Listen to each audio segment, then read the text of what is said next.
உலகத்திலே மிக சிறந்த ஒரு ஜனநாயக சட்டமாகவும் உலகத்திலே இல்லாத நல்ல விஷயங்களை அனைத்தையும் இந்த குடியரசு தின விழாவிலே ஏற்படுத்தப்பட்ட நம்முடைய அரசியலமைப்பு சட்டம் தந்திருக்கின்றது.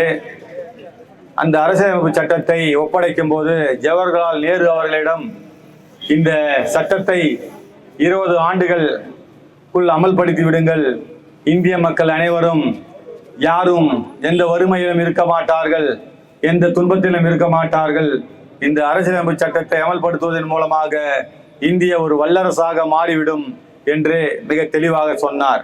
அப்பொழுது ஜவஹர்லால் நேரு அவர்கள் இந்த சட்டத்தை அமல்படுத்துவதற்கு எனக்கு 5 ஆண்டுகள் போதும், நான் அமல்படுத்தி விடுகின்றேன், அப்படி அமல்படுத்தினால் இந்த நாடை வல்லரசாக மாற்றுவதற்கு இந்த அரசியலமைப்பு சட்டம் நமக்கு பயன்படும் என்று வாக்குறுதி தந்தார்கள். ஆனால் இன்றளவிலும் பார்த்தீர்கள் என்றால் இந்தியாவுடைய அரசியலமைப்பு சட்டம் முழுமையாக அமல்படுத்தவில்லை.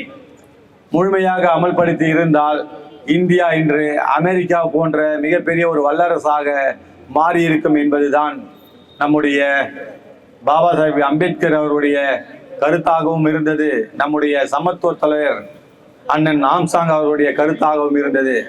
கடந்த 10 ஆண்டுகளுக்கு முன்பு இந்த குடியரசு தின விழாவிலே நான் உரையாற்றும் பொழுது இங்கே காந்தி அவர்களை போடுகிறீர்கள், சுபாஷ் சந்திர போஸ் அவர்களை போடுகிறீர்கள், இன்னும் பல தலைவர்களை இங்கு படங்களாக போடுகின்றீர்கள்.